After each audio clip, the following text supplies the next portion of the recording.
Hola, ¿cómo están todos ustedes? Dios me los bendiga. Aquí estamos nuevamente reunidos por medio de este medio, ¿no? Para tener un tema muy precioso. La esperanza te da vida. ¿Quieres tener más vida? Pues ten esperanza, esperanza confiando en la palabra de Dios. Para eso vamos a buscar el versículo en Santiago, capítulo 1, versículo 27. Pero antes vamos a escuchar las noticias.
Muy bien, estamos acá para dar la palabra de Dios. Vamos a leer Santiago capítulo 1, versículo 27, que dice así: la religión pura y sin mácula, o sea, sin mancha, delante de Dios el Padre es esta: visitar a los huérfanos y a las viudas en sus tribulaciones y guardarse sin mancha del mundo. Oremos. Padre Celestial, te damos gracias, Señor, por esta mañana que tú nos brindas. En el nombre de Jesús, te exaltamos a ti y te bendecimos. Gracias por ser nuestro papá. Gracias por tus promesas que nos das en la palabra. Gracias porque sabemos que tú dices que todos los días de nuestra vida estarás con nosotros. Nosotros creemos en tu palabra. Ayúdanos, Señor, a entender y a acogernos también de estos versículos que vamos a decir más adelante. Ayúdanos, Señor, da sabiduría, entendimiento a las personas que están escuchando. Llénanos de tu poder, Espíritu de Dios, muévete en los corazones, Señor. Y te agradecemos por todo lo que tú haces. En el nombre de Jesús, amén. Amén. Pues bien, cuando decimos nosotros, la esperanza te da vida, hablamos que hay algo más ahí. La esperanza es un don de Dios. Dios nos ama tanto que siempre nos da esperanza para poder nosotros disfrutar de los beneficios que Él tiene para nosotros, ¿no? Y generalmente se dice que muchos que son cristianos viven más años que otras personas. Pues en realidad yo creo que es así. ¿Por qué? Porque nuestra esperanza está en nuestro Señor, ¿no? Pero para eso nosotros tenemos que comprometernos, como cuando dice este versículo: visitar a los huérfanos y a las viudas en sus tribulaciones y guardarse sin mancha del mundo. O sea que nosotros tenemos que hacer lo que la palabra dice, cumplir lo que la palabra de Dios dice, no hacer lo que a nosotros nos parece. En la parte baja del cerebro nosotros tenemos ahí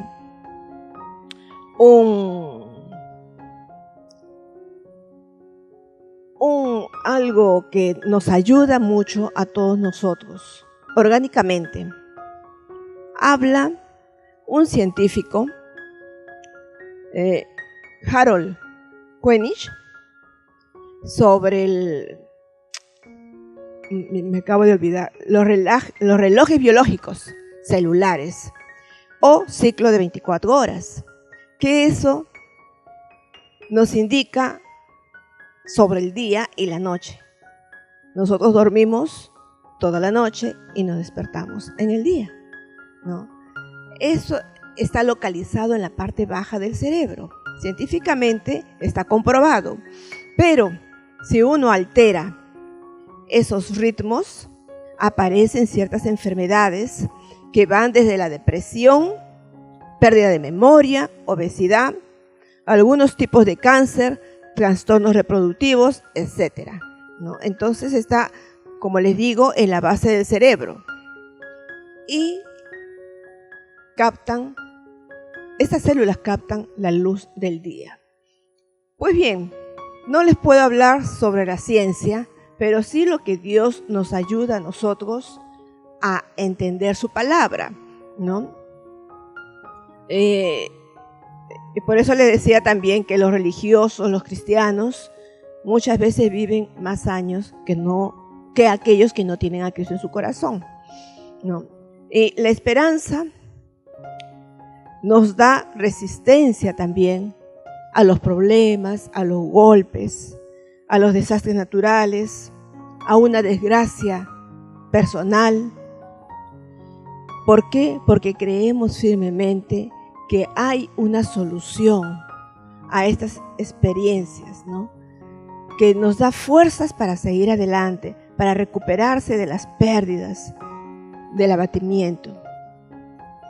Voy a decir algunos puntos, algunos consejos para fortalecer nuestra fe, nuestro espíritu. Desarrolle pensamientos llenos de esperanza. Desarrolle pensamientos llenos de esperanza. O sea que tenemos que esforzarnos por ver buenos resultados.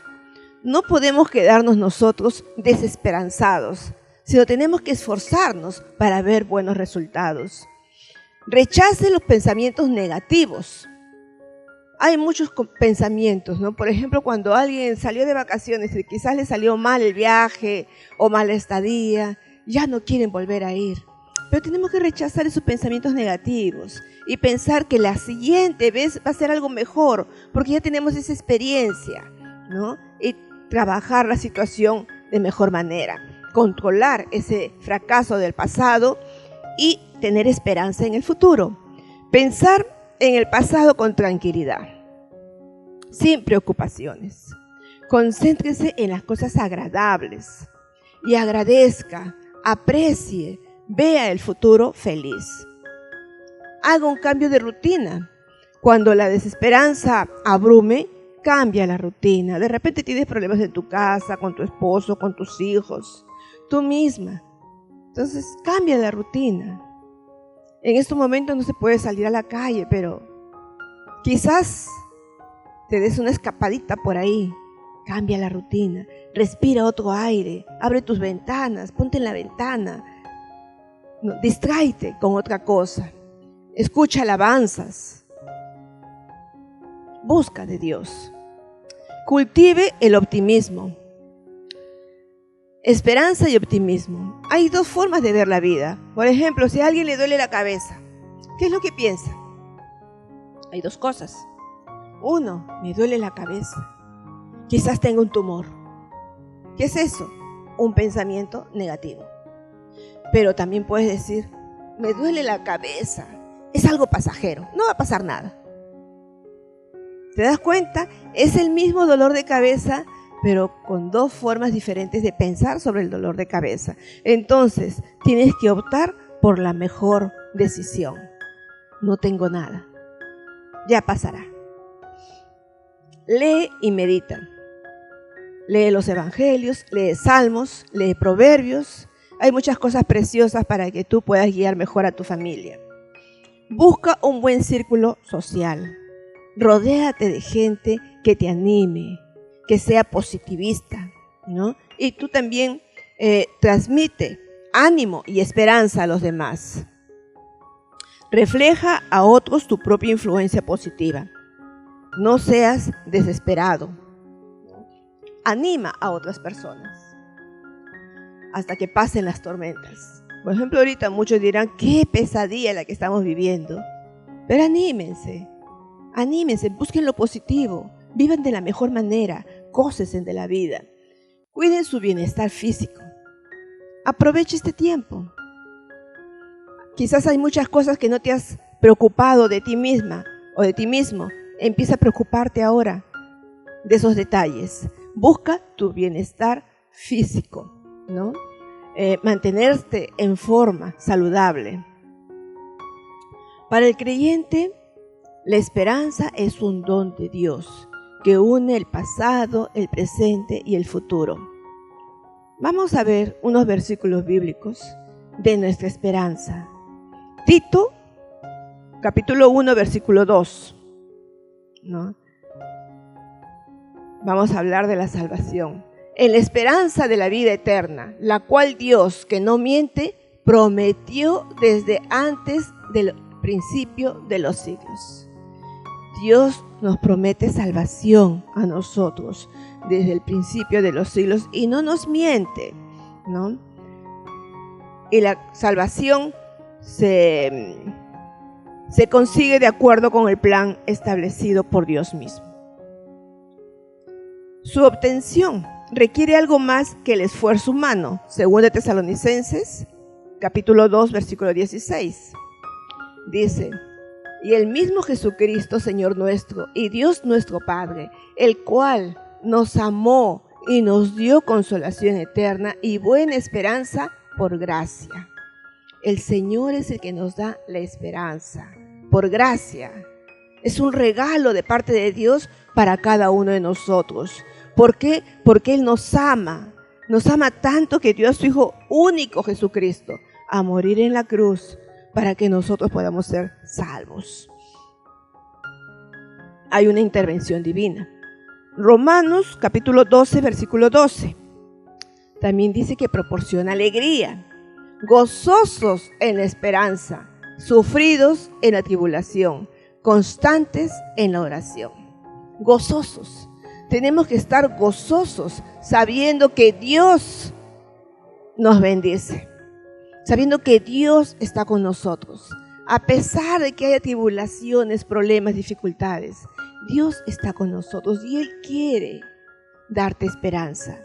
Así es que en esa esperanza tenemos que estar nosotros alegres, gozarnos con el Señor.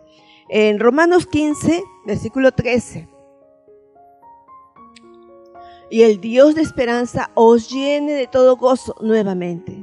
Confía en el Señor y Él te va a llenar de gozo y paz en el creer, para que abundéis en esperanza por el poder del Espíritu Santo. El Señor nos da la esperanza, confía en Él, ¿no? Y dice que nos quiere llenar de todo gozo y paz en el creer. Creámosle a Él. No sintamos que Él está lejos. El Señor está acá. Está contigo, está conmigo, está con todos los que creen en Él. Es que confiemos en el Señor. Todas estas cosas que están pasando va a tener solución. Va a tener solución en el Señor. Él nunca te va a abandonar, nunca te va a dejar. Él es nuestro consuelo, Él es nuestra paz. Él permanece hasta el regreso de Jesús. Tito 2:13.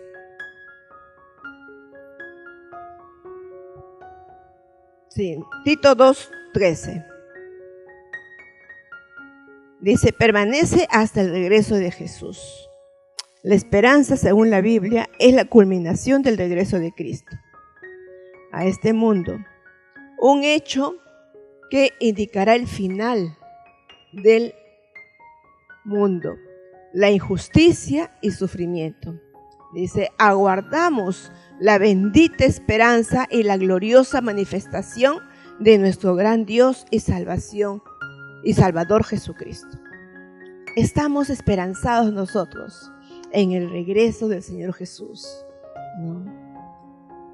El Señor se va a manifestar y un día, así como se fue por las nubes, así va a regresar.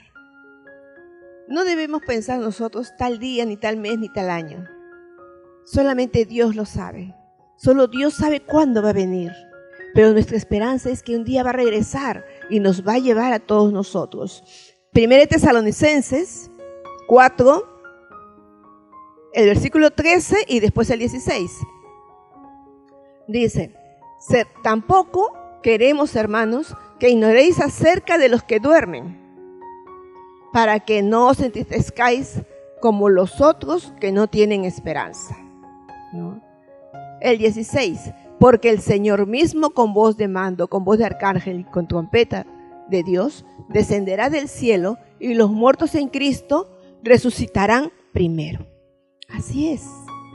Los que murieron, en esta época está muriendo mucha gente.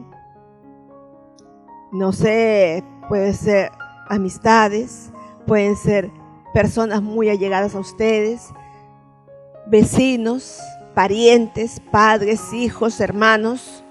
Pero dice que cuando el Señor Jesús regrese, primero ellos van a resucitar. Ellos van a resucitar y después nosotros, ¿no? El Señor va a descender y los muertos en Cristo resucitarán primero. Y después nosotros también vamos a ser llevados por el Señor. Qué precioso que es eso. Es una certeza de la resurrección. Así como el Señor Jesús resucitó, nuestros muertos también van a resucitar. Mi mamá, mi papá, que murieron hace muchos años, también van a resucitar. Y después también vamos a ser llevados nosotros y nos vamos a encontrar. Y va a haber una fiesta allá. Vamos a estar todos juntos allá.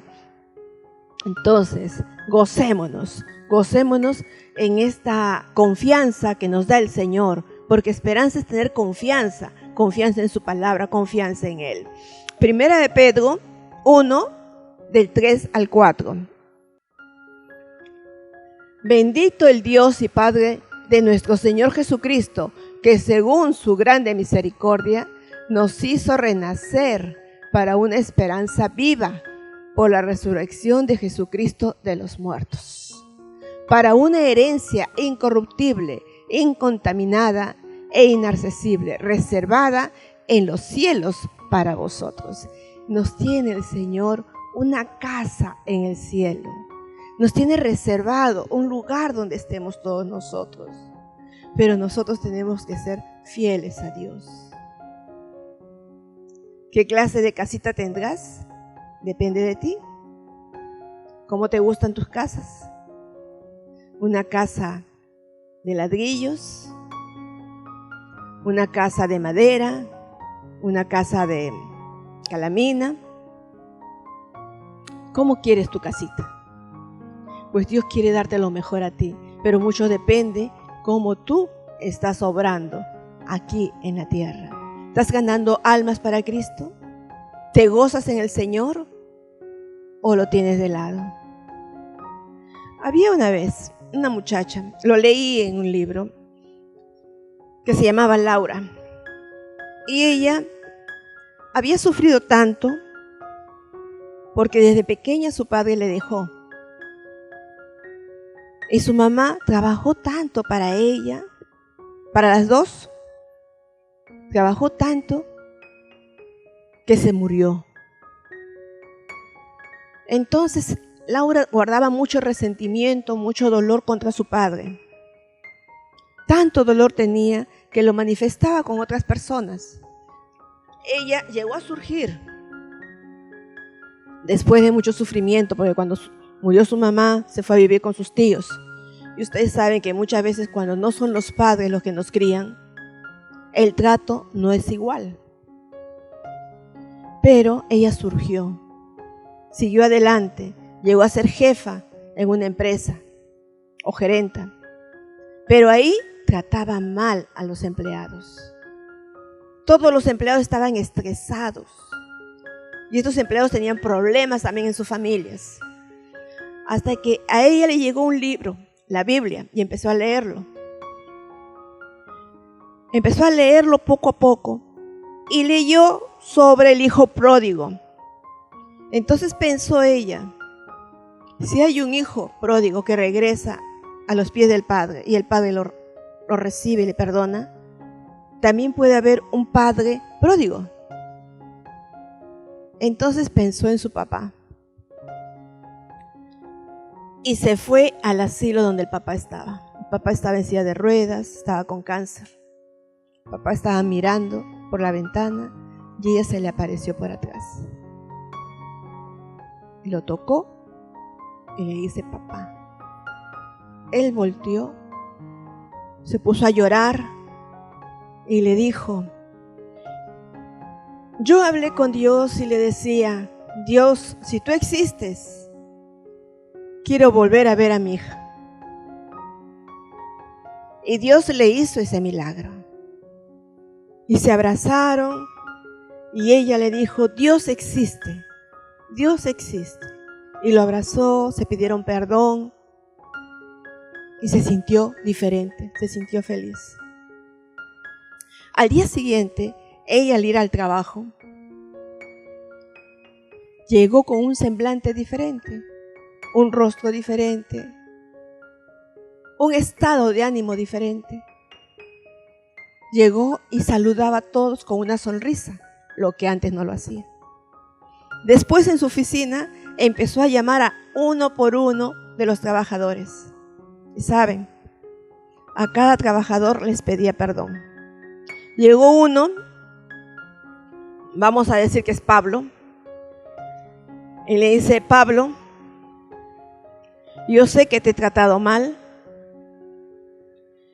sé que he sido muy dura, de repente habrás llegado estresado a tu casa, habrás tenido problemas en tu hogar, pero te pido perdón. Perdóname por lo que te he tratado así. Sorprendido él, le perdonó. Sorprendido, pero le perdonó. Pablo regresó a su casa. ¿Saben qué hizo? Abrazó a su esposa, la besó, le dijo que estaba linda. A su hijo: hijo, prepárate, vamos a jugar. Pero antes había escrito una nota: hija, te amo. Lo tenía en su bolsillo y a su hijita se lo dio. Su hija lo leyó: ay, papá, lo abrazó. ¿Cuántas cosas sucedieron? Dios existe. Cambio en el papá, cambio en Laura, cambio en Pablo, cambio en su esposa, sus hijos. Se alegraron. Dios da esperanza. Dios quiere que nosotros demos amor. Pero solamente vamos a poder dar amor si aceptamos el amor de Dios. Dios te ama y nuestra mayor esperanza es el regreso de nuestro Señor Jesús. Qué linda que es la palabra de Dios. Dios quiere que tengas buen ánimo, que seas feliz, que te goces en Él. Vamos a orar y vamos a pedir al Señor que entre en tu corazón. Padre Santo, en el nombre de Jesús, te agradezco por esta mañana. Gracias, Dios mío, porque sabemos que tú estás acá, siempre tocando los corazones, dándonos nuevas esperanzas, Señor. Que no nos quedemos como estamos, que no sintamos depresión, que no nos sintamos mal, que nos alegremos, que nos gocemos, Señor, contigo. En el nombre de Jesús, ayuda a cada persona, Señor. Ayuda a nuestro país, Perú, Señor. Necesitamos de tu presencia. Y en el nombre de Jesucristo, esta mañana te pido perdón, Señor, por nuestra patria. Perdona, Señor, desde la cabeza, en el nombre de Jesucristo. Perdona a las autoridades, Señor, al presidente, los ministros, los congresistas, los alcaldes, todos los que sean autoridades, Señor, en el nombre de Jesucristo. Toca sus corazones y ayúdanos, Señor, para que el Perú renazca, el Perú cambie, Señor, que el Perú sea para Cristo. Bendícenos, Señor, que te podamos conocer cada uno de nosotros y podamos extender tu palabra, que nos llenemos de gozo y que ese gozo sea transmitido a otros, Señor. Por favor, Padre, yo te clamo también esta mañana por cada persona que puede estar enferma, Señor, en el nombre de Jesucristo. Tú viniste a este mundo, Señor, y derramaste tu sangre preciosa. Te hicieron llagas, te hicieron doler tanto, Señor. Te insultaron, te humillaron, Dios mío, para que nosotros no suframos, para que nosotros te pidamos en tu nombre sanidad y salvación. En el nombre de Jesús, te ruego que des sanidad, Señor. Cada persona, sanidad espiritual y sanidad física, Señor. En el nombre de Jesús. Llénanos de tu presencia, Espíritu Santo. Muévete, Señor, en cada persona en estos momentos. Si hay personas necesitadas, tú tocas, Señor, su mente, su corazón. Si hay personas angustiadas, deprimidas, cambia, Señor, su mentalidad en estos momentos. Que se llenen de esperanza, Señor. De esperanza que tú estás con nosotros y que tú nos vas a dar una mejor vida, Señor. Si no estamos acá, nos darás una mejor vida contigo, Señor. Pero tú quieres que estemos sanos, Señor. Que seamos libres de todo dolor, de toda angustia. Gracias, papá. Gracias, Señor. Bendice a cada uno de nuestras amistades, nuestros amigos, nuestros vecinos. Bendícelos, Señor. Que cada uno de ellos, Señor, busque más de ti, Señor, en el nombre de Jesús. Gracias, papito. Te exaltamos y te bendecimos a ti, Señor, en todas las cosas. Amén. Amén. Gloria a Dios. Busca al Señor en todo momento, en todo lugar. Estés donde estés, Dios nunca te va a rechazar. Dios siempre está con los brazos abiertos, esperando que tú clames a Él. Dios te bendiga. Hasta la próxima.